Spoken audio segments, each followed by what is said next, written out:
कहानी की शुरुआत होती है सैम नाम के एक लड़के को दिखाते हुए, जो आज एक ट्रिप पर जा रहा था। लेकिन सैम अकेला नहीं था, बल्कि उसके साथ उसके कुछ दोस्त और गर्लफ्रेंड मॉली भी इस ट्रिप पर जा रही थी।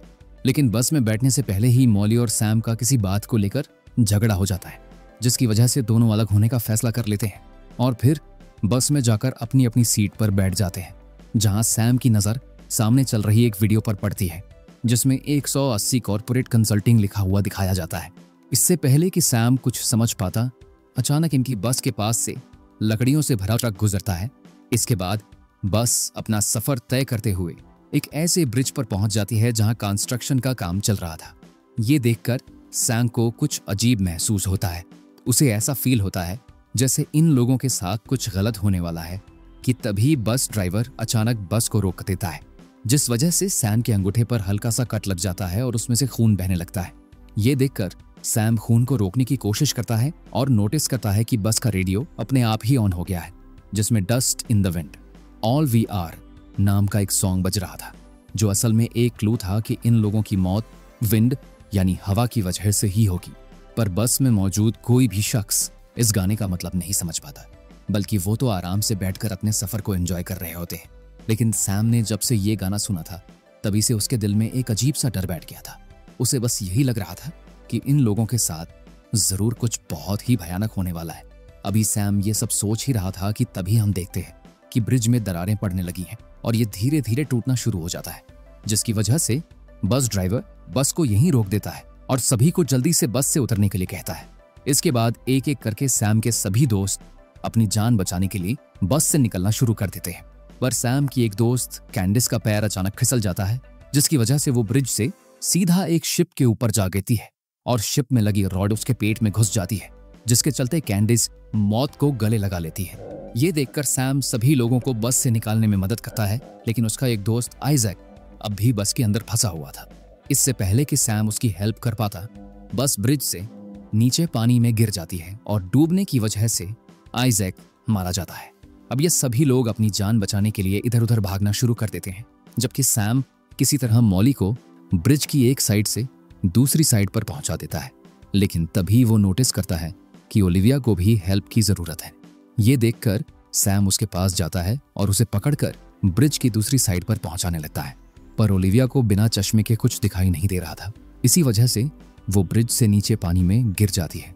पर गिरने के बाद भी ओलिविया को कुछ नहीं होता, बल्कि वो अब भी सही सलामत थी, लेकिन सिर्फ चंद सेकंड के लिए, क्योंकि इससे पहले कि ओलिविया अपने आप को संभाल पाती, अचानक एक कार ब्रिज से होते हुए सीधा उसके ऊपर आकर गिरती है, जिसकी वजह से ओलिविया भी मारी जाती है। वहीं दूसरी तरफ हम देखते हैं कि इन लोगों का बॉस डेनिस और एक कॉलीग दोनों अपनी जान बचाकर भाग रहे थे, लेकिन तभी एक वायर नेथन को बीच से काटते हुए निकल जाती है। जबकि डेनिस ब्रिज से नीचे गिरने वाला ही होता है कि वो सही वक्त पर ब्रिज के एक हिस्से को पकड़ लेता है, लेकिन उसकी हिम्मत उस वक्त टूट जाती है जब चारकोल का एक ट्रक डेनिस के ऊपर पलट जाता है और आखिर में दर्दनाक तरीके से मारा जाता है। इधर ब्रिज भी अब पूरी तरह डिस्ट्रॉय हो चुका था, लेकिन उसके टूटने से पहले ही सैम और पीटर एक रेलिंग पर लटक जाते हैं और जैसे ही ऊपर चढ़ने की कोशिश करते हैं, तभी एक ट्रक जो लोहे की रॉड से भरा हुआ था वो पीटर के बिल्कुल करीब आ जाता है और उसमें से बहुत सारी रॉड्स निकलकर उसकी बॉडी के आर पार हो जाती है। ये देख सैम बहुत ज्यादा डर जाता है और हिम्मत हारे बिना लगातार ऊपर चढ़ने की कोशिश करता रहता है, लेकिन कोई फायदा नहीं होता, क्योंकि ट्रक के अंदर से बहुत सारी रॉड्स निकलकर सैम के शरीर को दो टुकड़ों में काट देती है, जिसकी वजह से वो भी मौत की आगोश में समा जाता है। जबकि मॉली रोते हुए ये सब देख रही थी, तभी अचानक सैम की आंख खुल जाती है, यानी वो अब तक सपना देख रहा था। पर इस सपने की वजह से सैम काफी ज्यादा डर चुका था। उसे समझ नहीं आ रहा था कि ये सब उसने क्या देख लिया। अभी सैम इस बारे में सोच ही रहा था कि अचानक बस का ड्राइवर बस को रोक देता है और सैम के अंगूठे में चोट आ जाती है, जिसके बाद रेडियो बीट सच में अपने आप ही ऑन हो जाता है और उसमें वही गाना बज रहा होता है जो सैम ने अपने सपने में सुना था। ये देखकर वो समझ जाता है कि उसने सिर्फ एक सपना नहीं, बल्कि फ्यूचर में होने वाले हादसे को देखा है और अब काफी सारे लोग मरने वाले हैं।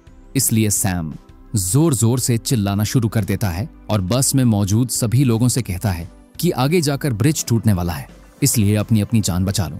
पर कोई भी उसकी बात पर यकीन नहीं करता, बल्कि सभी को लगता है कि सैम ये सब उन्हें डराने के लिए कह रहा है, पर उन्हें ये नहीं पता था कि वो सच बोल रहा है। वहीं सैम जब देखता है कि कोई भी उसकी बात को सीरियस नहीं ले रहा है, तो ऐसे में वो अपनी गर्लफ्रेंड मॉली को लेकर बस से उतर जाता है, जिसके बाद पीटर और कैंडिस भी उनके पीछे चले जाते हैं। ये देखकर बाकी लोगों को भी न चाहते हुए बस से उतरना पड़ता है। लेकिन जैसे ही वो ब्रिज पर अपने कदम रखते हैं तो सैम की कही हुई बात सच हो जाती है और ब्रिज धीरे धीरे टूटने लगता है। अब सभी लोग अपनी आंखों के सामने ब्रिज को डिस्ट्रॉय होते हुए देखते हैं, लेकिन उनके मन में कई सारे सवाल चल रहे थे। साथ ही उन्हें सैम से डर भी लग रहा था, क्योंकि उसने फ्यूचर में होने वाली घटना के बारे में पहले ही बता दिया था। इसलिए एजेंट जिम उसे इंट्रोगेशन के लिए ले जाते हैं, क्योंकि उन्हें लग रहा था कि सैम एक टेररिस्ट है, लेकिन उसके खिलाफ कोई भी ऐसा सबूत नहीं था जो ये साबित कर सके कि वो सच में एक आतंकवादी है। इसलिए जिम कुछ नहीं कर पाता और ब्रिज के डिस्ट्रॉय होने की वजह हाई विंड ही बताई जाती है।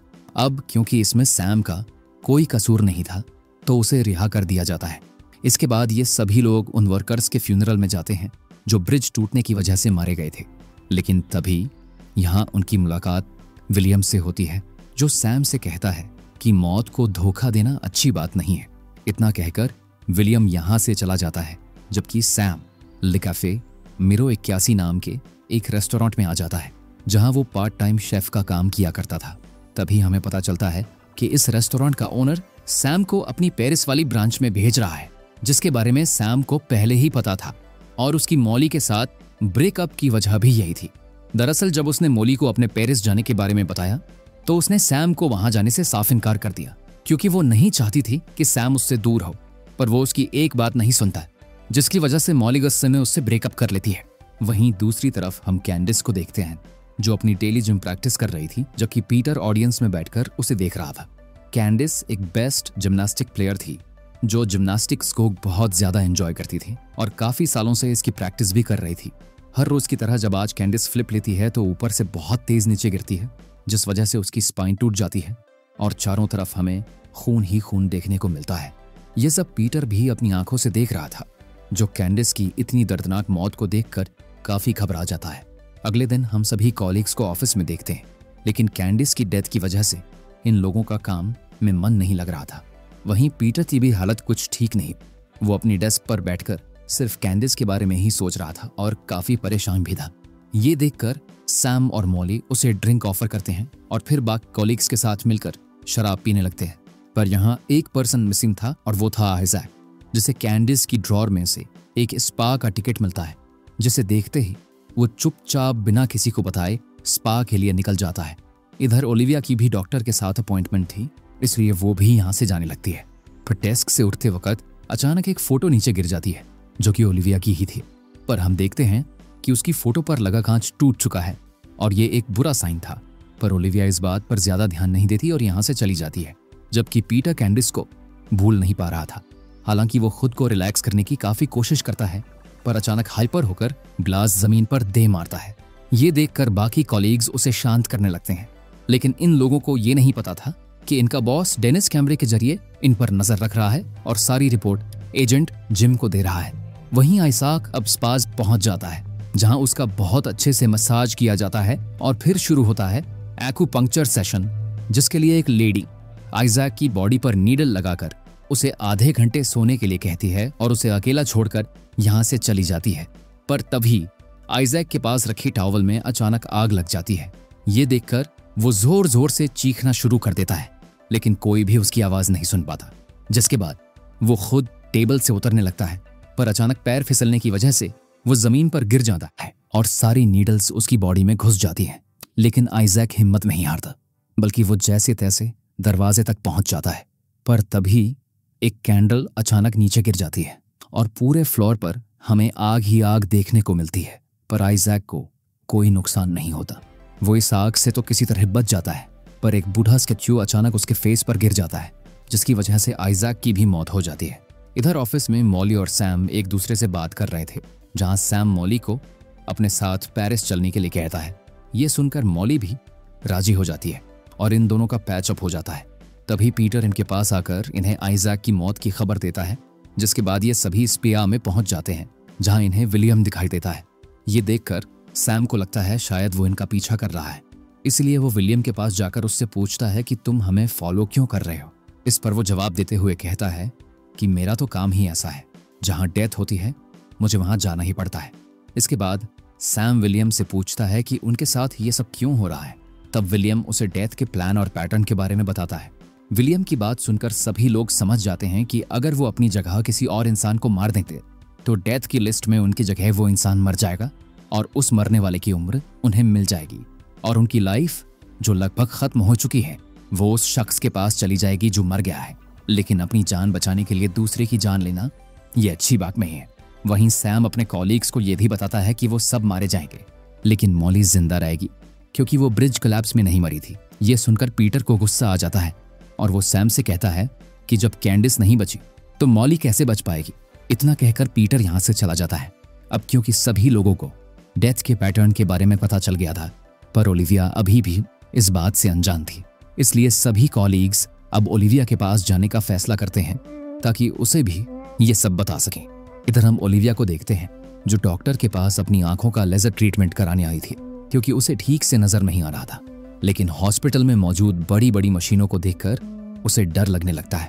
अपने डर को दूर भगाने के लिए ओलिविया एक टेडी बेयर को कस के पकड़ लेती है और उसे प्रेस करने लगती है, जिसकी वजह से टेडी बेयर की एक आंख निकलकर जमीन पर गिर जाती है। पर ओलिविया को यह बात पता नहीं चलती। इधर डॉक्टर जब उसकी ट्रीटमेंट फाइल चेक करते हैं तब उन्हें पता चलता है कि वो फाइल अधूरी है। इसलिए वो ओलिविया को अकेले ही ऑपरेशन रूम में छोड़कर फाइल लेने चले जाते हैं। पर डॉक्टर के जाते ही मशीन में शॉर्ट सर्किट होना शुरू हो जाता है, जिसकी वजह से लेजर की पावर धीरे धीरे बढ़ने लगती है। ये देखकर ओलिविया, जो पहले से ही बहुत ज्यादा डरी हुई थी, उसकी हालत अब और खराब होने लगती है। लेजर की बढ़ती पावर को देखकर उसे घबराहट होना शुरू हो जाती है। वो रिमोट के जरिए लेजर को बंद करने की कोशिश करती है, लेकिन हाथ लगने की वजह से वो रिमोट नीचे गिर जाता है और उसका स्टार्ट बटन ऑन हो जाता है, जिसके बाद लेजर मशीन अपना काम करना शुरू कर देती है और ओलिविया की एक आंख को जला देती है। एक आंख को नुकसान पहुंचाने के बाद जब लेजर दूसरी आंख की तरफ जाने लगती है तब ओलिविया अपना हाथ सामने कर देती है, जिसकी वजह से उसकी दूसरी आंख तो बच जाती है लेकिन हाथ जलने लगता है। वो अब किसी तरह अपने आप को बचाने के लिए जैसे तैसे मशीन से नीचे उतरती है और यहाँ से जा ही रही होती है कि तभी सैम और मॉली हॉस्पिटल में आ जाते हैं। इससे पहले कि वो ओलिविया को कुछ बता पाते, उसका सैंडल टेडी बेयर की आंख पर पड़ जाता है और डिसबैलेंस होने की वजह से वो खिड़की के जरिए बिल्डिंग से सीधा एक कार पर जाकर गिरती है, जिसके चलते ओलिविया की एक आंख बाहर निकल आती है और उसकी भी दर्दनाक तरह से मौत हो जाती है, जिसका सबूत हमें पहले ही देखने को मिल गया था जब ओलिविया के हाथ से उसकी फोटो नीचे गिरी थी और उसका कांच टूट गया था। इसी बीच यहाँ एजेंट जिम आ जाता है जो सैम से सवाल जवाब करने लगता है। तब वो उसे डेथ की सारी रियलिटी बता देता है, लेकिन वो उसकी बात पर यकीन नहीं करता। वहीं दूसरी तरफ हम नेथन को देखते हैं जो ओलिविया के बाद अब मरने वाला था। वो इस वक्त अपने ऑफिस में बैठकर काम कर रहा होता है, पर उसका किसी बात पर अपने कोवर्कर के साथ झगड़ा हो जाता है। ये दोनों आपस में बहस कर ही रहे थे कि तभी नेथन की नजर लोहे के एक हुक पर पड़ती है, जिसे देख वो समझ जाता है कि यही हुक उसकी मौत का कारण बनेगा। इसलिए वो डेथ को चीट करने के बारे में सोचता है और उस वर्कर को जैसे ही हुक के नीचे धकेलता है वो हुक उसकी गर्दन में आकर फंस जाता है, जिसकी वजह से वर्कर की मौत हो जाती है। जबकि नेथन पर किसी को शक भी नहीं होता, बल्कि सभी को ये एक एक्सीडेंट लगता है। जिसके बाद वर्कर के मरने की खबर पीटर अपने बॉस डेनिस को देता है, साथ ही उसे डेथ की रियलिटी के बारे में भी बता देता है क्योंकि वो भी एक सर्वाइवर था। पर डेनिस उसकी एक भी बात पर यकीन नहीं करता, उल्टा वो उसकी सारी बातें एजेंट जिम को कॉल कर बता देता है। इसके बाद ये सभी लोग नेथन के पास जाते हैं जो अभी भी एक्सीडेंट वाली जगह पर ही था। अब पीटर उससे पूछता है कि क्या वर्कर की मौत सिर्फ एक एक्सीडेंट थी या उसने अपनी जगह उसे मारा है। इस पर नेथन हाँ में जवाब देता है और पीटर से कहता है कि अगर मैं वर्कर को नहीं मारता तो आज मेरी जान चली जाती, इसलिए मैंने वर्कर को मारकर अपनी जिंदगी उसे दे दी और उसकी लाइफ मैंने ले ली। नेथन की बात सुनकर सैम और मॉली सोचने लगते हैं कि अगर ये थियरी सच है तो अगली बारी उनके बॉस डेनिस की है। अभी ये लोग बात कर ही रहे थे कि इतने में यहाँ डेनिस आ जाता है, जिसके आते ही एक व्रेंच मशीन से उछलकर अचानक उसके फेस में घुस जाती है और डेनिस तड़प तड़प कर अपनी जान दे देता है। इस तरह ये थियोरी भी सच साबित हो जाती है कि खुद को सेफ करने के लिए किसी दूसरे को मौत के घाट उतारा जा सकता है। अब रात में हम सैम और मॉली को एक साथ डिनर करते हुए देखते हैं, लेकिन इन दोनों के अलावा यहाँ एजेंट जिम भी मौजूद था, जो सैम और मॉली पर नजर रख रहा था। पर इन दोनों को इस बात की जरा भी खबर नहीं थी, बल्कि सैम और मॉली तो एक दूसरे के साथ काफी अच्छा टाइम स्पेंड करते हैं। और जब डिनर कर रहे होते हैं तो यहाँ पीटर आ जाता है, जो कि काफी ज्यादा डरा हुआ था क्योंकि डेथ लिस्ट में अगला नाम पीटर का था। वो नेथन की तरह किसी और की बलि चढ़ाकर अपने आप को बचाना चाहता था, लेकिन उसे कोई ऐसा शख्स मिल नहीं रहा था। पर तभी पीटर के जहन में मॉली का ख्याल आता है, जिसके बारे में सैम ने सभी को बताया था कि वो नहीं मरेगी, क्योंकि ब्रिज कोलैप्स में मॉली बच गई थी। इसलिए पीटर मॉली को ही शिकार बनाने का फैसला कर लेता है और एक गन लेकर इन दोनों के पास पहुंच जाता है। वो मॉली को शूट करने ही वाला होता है कि सैम उसे बचा लेता है। वहीं शूट की आवाज जैसे ही एजेंट के कानों में पड़ती है, वो भी अंदर आ जाता है, जबकि सैम और मॉली अपनी जान बचाने के लिए किचन की एक स्लिप के नीचे छुप जाते हैं। लेकिन पीटर इनका पीछा नहीं छोड़ता, बल्कि वो इनके पीछे पीछे किचन के अंदर आ जाता है, जहां आने के बाद वो सैम पर अटैक कर उसे बेहोश कर देता है और मॉली की तलाश में जुट जाता है। हालांकि वो सैम को भी मार सकता था, लेकिन पीटर उसकी जान इसलिए नहीं लेता क्योंकि अगला नंबर सैम का ही था, इसलिए उसे मारने का कोई फायदा नहीं था। वहीं मॉली, जो बचकर एक जगह छुपी हुई थी, कि तभी यहाँ एजेंट भी आ जाता है। इससे पहले कि वो मॉली से कुछ पूछ पाता, पीटर एजेंट को शूट कर मौत की नींद सुला देता है और ये सोचकर काफी रिलैक्स फील करता है कि वो अब बच जाएगा, क्योंकि उसने अपनी जगह किसी और को मार दिया है। लेकिन वो अब भी मॉली को मारना चाहता था, क्योंकि उसने कैंडिस को खोया था। तो इसी जलन में वो मॉली के पीछे भागना शुरू कर देता है ताकि उसे मार सके। लेकिन इससे पहले वो मॉली को कोई नुकसान पहुंचा पाता, सैम पीटर पर एक लोहे की रॉड से हमला कर उसे मार देता है। अब क्योंकि पीटर ने एजेंट को पहले ही मार दिया था और उसकी लाइफ पीटर के पास थी, पर अब वो लाइफ ऑटोमेटिकली सैम को मिल गई, क्योंकि उसने पीटर की जान ले ली थी। यानी अब सैम भी मरने वाला नहीं था। इसके बाद हमें 2 हफ्तों बाद का सीन दिखाया जाता है, जहां हम सैम और मॉली को पेरिस की फ्लाइट में बैठे हुए देखते हैं। फिर प्लेन टेक ऑफ करता है और हम सैम को म्यूजिक सुनते हुए देखते हैं, जहां अचानक वही सॉन्ग प्ले हो जाता है जो सैम ने बस के रेडियो में सुना था। और तभी उसके अंगूठे में एक कट लग जाता है, जिसे देख सैम समझ जाता है कि अब वो मरने वाला है। कुछ भी हो जाए, लेकिन इस बार वो नहीं बच पाएगा। ये सोचकर सैम काफी घबराने लगता है और उसकी यही घबराहट उस वक्त खौफ में बदल जाती है जब वो प्लेन में चारों तरफ आग लगते हुए देखता है, जिसके चलते सभी लोग मारे जाते हैं। लेकिन अब आप सोच रहे होंगे कि वर्कर को मारने के बाद नेथन तो बच गया था, तो ऐसा सैम के साथ क्यों नहीं हुआ, जबकि उसने भी पीटर को मारा था, जिसके पास एजेंट लाइफ थी। पर असल में हकीकत ये थी कि एजेंट की जिंदगी बस इतनी ही थी, यानी उसकी किस्मत में सिर्फ इतना ही जिंदा रहना लिखा था, जिस वजह से सैम भी मर गया। वहीं दूसरी तरफ हमें नेथन दिखाया जाता है, जो वर्कर के मेमोरियल में आया हुआ था। तभी कंपनी का मैनेजर उसके पास आकर उसे बताता है कि इस वर्कर को ब्रेन ट्यूमर था। अगर ये एक्सीडेंट में न मरता तो वैसे भी कुछ दिन बाद मरने वाला था, क्योंकि उसके पास जीने के लिए थोड़ा ही वक्त बचा था। अब ये दोनों बात कर ही रहे थे कि इतने में फ्लाइट 180 का लैंडिंग गियर नेथन के ऊपर गिरता है और उसकी मौत के साथ ये मूवी यही खत्म हो जाती है।